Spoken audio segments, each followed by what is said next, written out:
How y'all doing? Doing great, Coach. Good, good.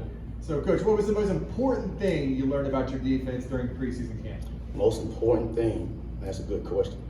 Really the main thing is just the communication linebacker-wise, just having new guys in the room and getting them to be the quarterback of the defense and just understanding them. It's from them getting the defensive line set to making calls and the DBs get set. Because we got the back end coming back, but it's just the linebackers, the communication, and just being confident about making calls. So that was very important for us. Pretty sure this is the last time we'll talk to you before next Thursday. So game plan for South Carolina State, what do you think of your first opponent?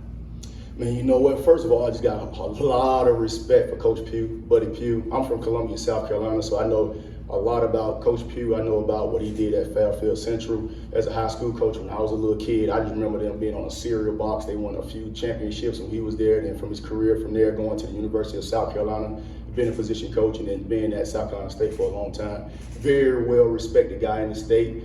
A well-respected guy in our profession. He's a guy that I look up to, and I've been following his career for a long time. He does a great job. He does it the right way over there. They're a well-coached bunch, and I'm just looking forward to really just shaking his hand right before the game and, letting him know how much I appreciate him. But just an overall really good team. You watch what they did in their bowl at the end against Jack State, and just seeing how hard they play and the weapons that they have on offense. So it's going to be a good challenge for us, and it's our job to be ready.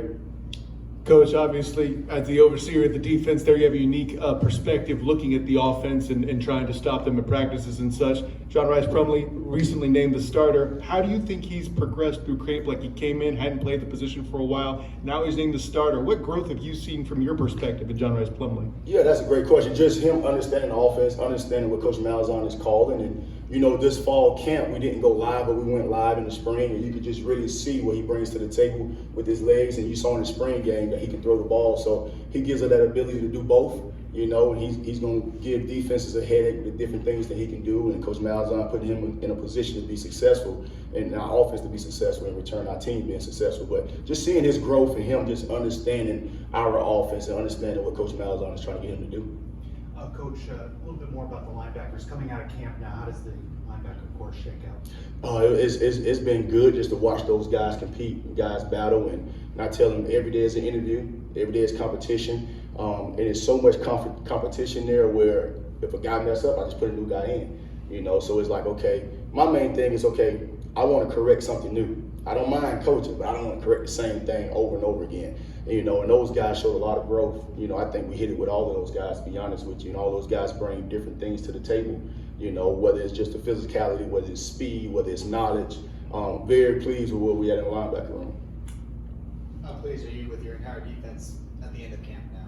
You know what? They moving with a different confidence. In year two, we should be ahead of where we were last year. If we were the same or we were worse, then that's on me, right? So just seeing those guys, just the growth and them understanding and them just playing with the edge. I always just tell them a knife cannot cut if it's dull. Play with the edge, play with each other, play with that excitement. Make a call, and if all of us is if it's a bad call and we're saying the wrong thing, it's really the right thing because we're all on the same page. What we can't do is have one group saying one thing and another group saying another, and they about to snap the ball. But those guys, I'm just very pleased with how they come about their business, coming to work. Playing with that edge, playing with each other, playing with that excitement, playing as brotherhood. So I'm excited. Coach, can you talk about the continuity amongst the guys? I know we have a lot of transfers on that side that we're going to really be dependent on. Talk a little bit about that. Just seeing it all come together, seeing those guys coming from different places, different backgrounds, and being coached a different way before they got here. And the best thing that we had was that foundation that was laid last year, and those guys that really was battle tested. And then now you're seeing the newcomers and the transfers come in and say, okay, we come in to help, but we also want to be a part of your culture and part of building this thing forward. So it's been good to see all of those guys buy in, because that's the thing. When you bring a lot of guys in, okay, what's the buy-in? And now we're seeing the guys buy in, the guys are having fun. And to be honest, it started with the individual coaches as well. And, I really believe that the coaches can lead their group. And they're going to follow us as coaches, and in return, they lead each other and they come together. So it's been fun to see, to be honest. Until you play a game, what do you still not know? That's a good question. You know what? Still don't know how we're going to respond. Like, it's all good if everything is going good, and how are you going to respond if it's not going good? So we always talk about E plus R equals O. So the event is the event. things what may happen in the game. You know, last year, the first game against Boise, look up, it's 21 or whatever, down 21 points, but that's the event. But your response is really what's important. How you going to respond to the things that's happening in the game, good or bad? And then, okay, the outcome will be the outcome if you have a good response. So, you know, we just talk about the E+R=O and really want to see the guys' response, you know, to good and bad. You know, we just want to just kind of be like this, don't get too high, get too low. So really our response is really what I'm looking forward to seeing. Coach, the new season starts in a week. What improvement have you seen in your defense since last season? Wow, it was, you know, we went back, we already did self-scout from the last season, and we went back again, was looking at some things, and you could see the defense just grow from game 1 to the last game to the spring to where we at now. Just really just understanding why we calling things. You know, it was times last year they was doing what we were asking them to do. They was lining up and playing football.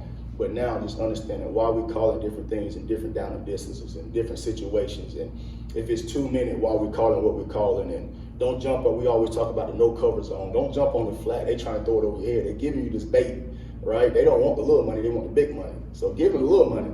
Let's protect the big money. So just situational football and just understanding why we do what we do. Just understanding that. What growth have you seen from Justin Hodges? Oh man, he's in his room too. Justin is my guy, man. Like, so he's a guy that's so passionate about football. Like, he's a passionate person, and I like guys that like football. You know, and just him, he comes in my office, we talk all the time. He's always with Coach Gibbs and Coach Addy as well. But it's always good to see a guy that's passionate about ball. He's passionate about learning. He wants to be the best that he can be. You know, at practice, he practices hard, and in return, you see it on Saturdays or Thursdays or whenever we play. Now it's just, see, folks don't understand, even last year, he had a shoulder, and then he hurt his ankle going into the Navy game. You already know Navy was triple option, and his first time starting, he playing Navy. So he didn't even have enough time on task to even learn the position. So he was learning the night position during the season.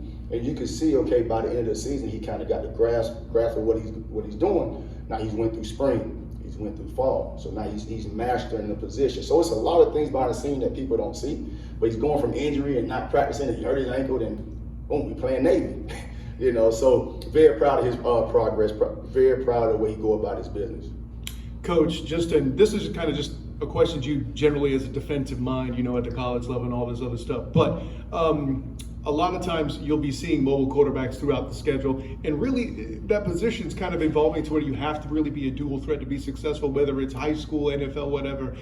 From the perspective of a defensive coach, like, how has that made it different for you to put together a unit knowing that mobility is more of an inevitability for a quarterback? Yeah, I mean, it makes you recruit speed. That's the main thing. You got to be able to chase these guys down. You got to be able to tackle in space.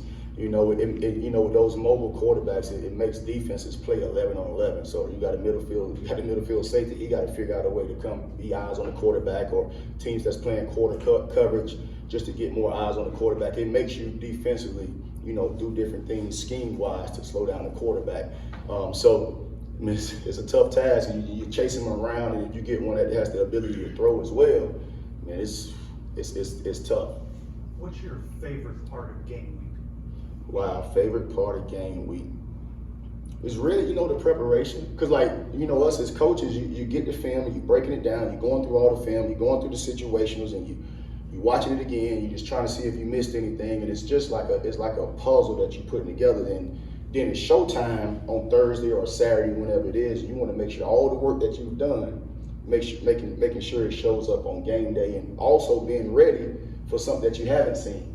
So just really it's like a chess match within itself of trying to figure out what they're doing. So I like the preparation of it. I really do. Coach, looking at linebacker, who do you think will see the first reps alongside Jeremiah, and what's that rotation going to look like, you think? Oh, look at you. That's a trick question. You always try to get me with a trick question.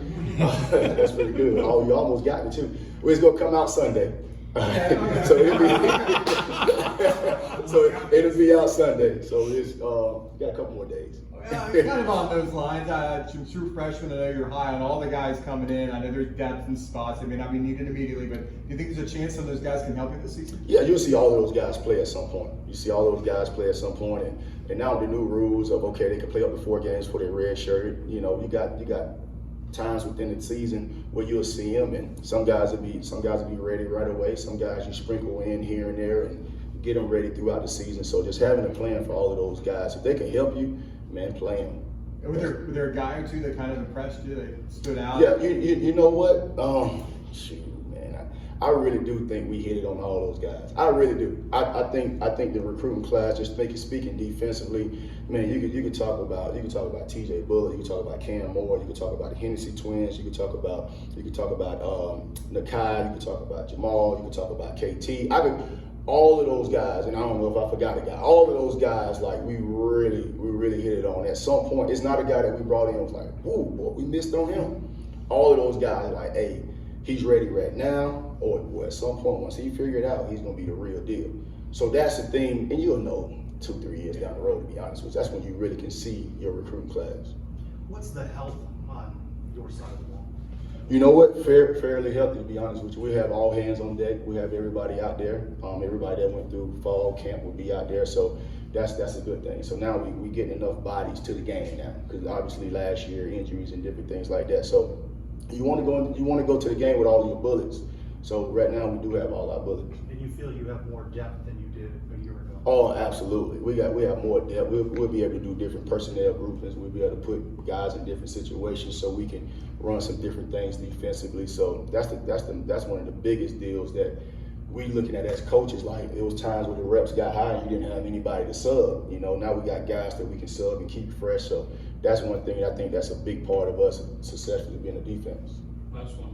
All right, Coach, you talked a little bit about preparation being a favorite part of your game week. Can you talk about the job that Brad Houghton and his staff does with the film and preparation? Because I had the opportunity to kind of look at what they do, and literally the analytics that they give you guys almost like you can't miss. Yeah, Brad does a great job. There's a lot of things people don't understand, as far as him getting the stuff on XOs, and we breaking down the film. Then you got PFF as well, so we watching different things PFF wise. We got the GAs and the analysts pulling different things. We got so much. So we got NFL film, all of that, and Brad gets it all the time. You know, and also being able to get it to the guys on their iPads and different things like that in a timely manner after practice.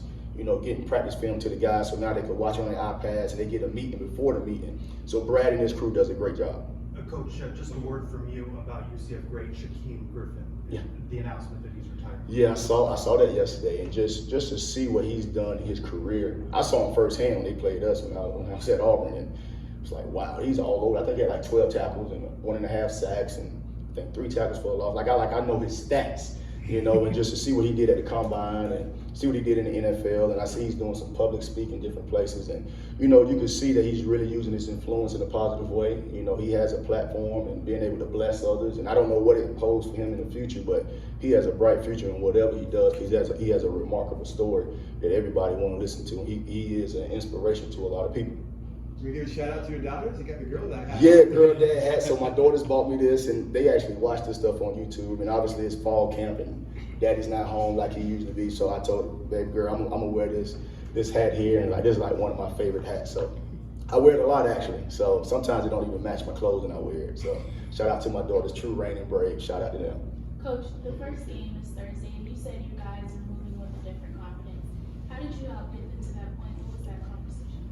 You know what? I don't even know if it was a conversation. I think it was more just things that folks don't, outside of football, folks don't see. You know, the relationship, like really being intentional about relationships with our guys, because we're gonna ask them to do hard things. So just being intentional about the relationship, and they're gonna want to play for their coaches and play for each other. And once they feel it, they know. Like you could tell, you could get in front of them and you could talk and say, hey, we're gonna do this and we're gonna be this. But the guys know, they put in the work and they know, okay, where they at. And they have a different walk and a different swagger about themselves. And so I'm looking forward to it. I'm looking forward to see how we adjust to different things this season. Awesome. Thank y'all guys. All right.